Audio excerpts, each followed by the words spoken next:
उजुरी परेको छ। हामी तपाईलाई लिन आएका हौं। जाऊ हिड्नुस्। के भयो मदनजी नमस्कार। यहाँ हाम्रो धन्जीको विरुद्ध इलाका प्रहरी कार्यालयमा उजुरी परेको रहेछ। मानव चेलीबेटी बेचबिखनमा उजुरी परेको रहेछ। हामी बक्रापुर लिएर उहाँलाई समाजमा लिन आएका हौं।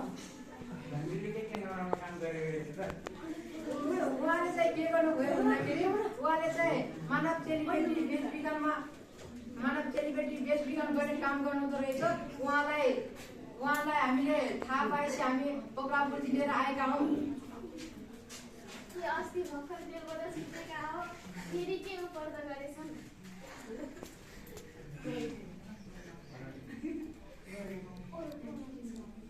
अनि हामीले अब हामी यिनलाई लगेर जाँदैछौँ।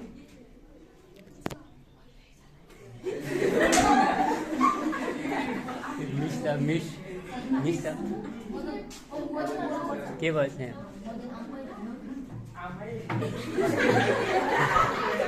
ठिक छ न यार। नमस्कार मिसले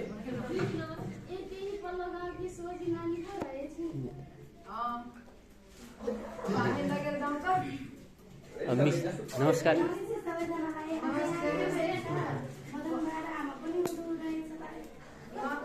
इलाका प्रहरी कार्यालयमा उजुरी परेको रहेछ। हामी उहाँलाई बक्रापुर लिएर लिन आएका हौं।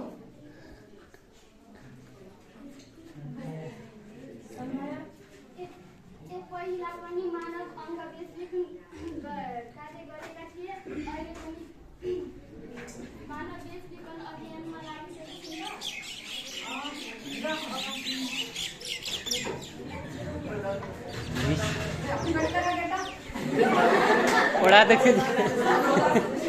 ओडाध्यक्ष गयो नि के भन्छ?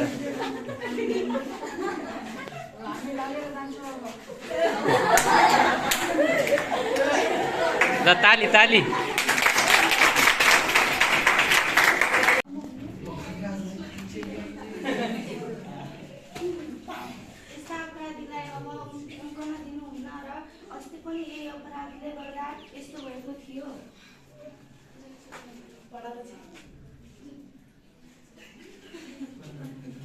समाजमा चाहिँ जनचेतना फैलाउनु पर्छ। यस्ता अपराधीलाई चाहिँ कानुन बमोजिमलाई सजाय दिनुपर्छ।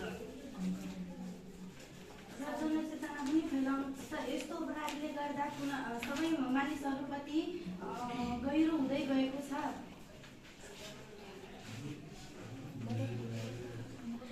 ल मदन आमाले केही कुरो राख।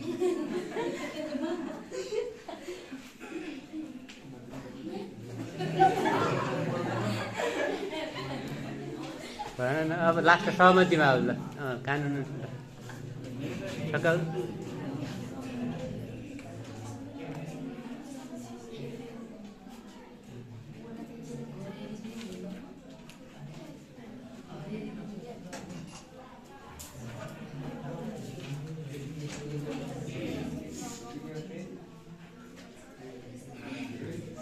ल के अब भन त, यस्तालाई चाहिँ कारबाही गरेर समाजमा शान्ति बनाउनु पर्छ भन्ने टाइप भन।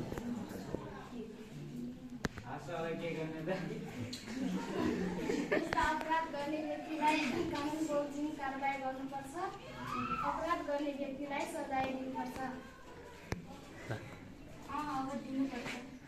वडा अध्यक्षले भन्नु पर्यो। यस्ता अपराधीलाई हामीले त्यतिकै छाड्नु हुँदैन। जे गर्नुपर्छ कानुन बमोजिम गर्नुपर्छ र हामी सबैको सहमतिमा यस्ता व्यक्तिलाई कहिले पनि छाड्नु हुँदैन। यस्तालाई माफी दिने त्यस्तो गर्नु हुँदैन। त्यस्तालाई माफी दियो भने फेरि यस्तै अपराधहरू गर्न अपराधहरू गर्न सक्छन्। त्यसैले हामी अब यस्तालाई माफी नदिएर कानुन बमोजिम धेरै सजाय दिनुपर्छ। त्यसैले हामीहरू सबै सचेत हुनुपर्ने जरुरी छ। ल ताली अब।